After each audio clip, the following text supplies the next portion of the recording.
David Martino, Andy Santor, Mill Creek Golf Course, Youngstown, Ohio. I'm going to take a look at a split screen comparison of your swing, face on, and down the line. We're going to start with the face on. Now, we talked yesterday about internally rotating your trail and lead hip, trail on your backswing, lead on your downswing. I'm going to go into your backswing here. Now you can see that lower body, there was a lateral shift in your lower body, which means, too much side to side motion will impede your ability to rotate. Golf is a rotary sport. Rotation needs to dominate the motion. There's going to be some side to side and some back and forth motion on the other planes, but rotation needs to dominate. And in this case here, you had a little bit too much lateral shift in that lower body going back, so you have to have a lateral shift on your downswing to recover, and because of that, you lose your angle a little bit. Okay, there's not enough rotation, causes you to compensate by, you can see or a little bit of an early release, or a little bit of a flip of your hands, and that's what causes both. It can cause both shots that go to the right and some of the hooks that you hit. So it's all started by that lateral shift in that lower body there on your downswing.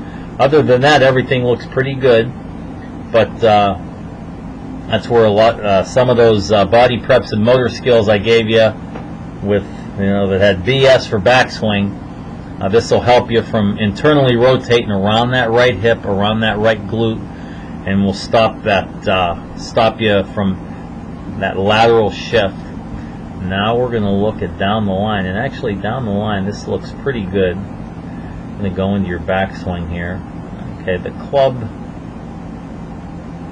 is slightly above the shaft plane, but it goes along the whole way. I actually like that. There's nothing wrong with that. Everything is in position there. The golf club is square all the way through, and that your arms are riding up the plane. So I actually like that. Now, because of a little bit of the lateral shift, that gets you to get across the line here slightly at the top of your backswing, and you can see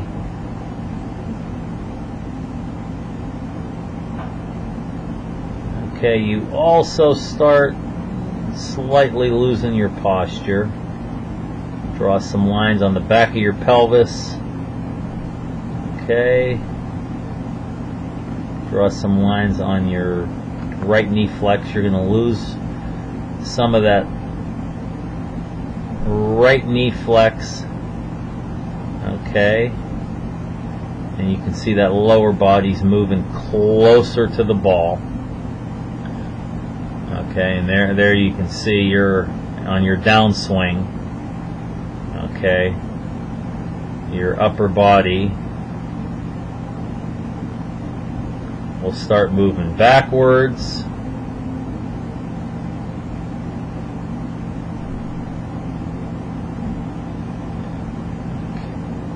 Draw some more lines here.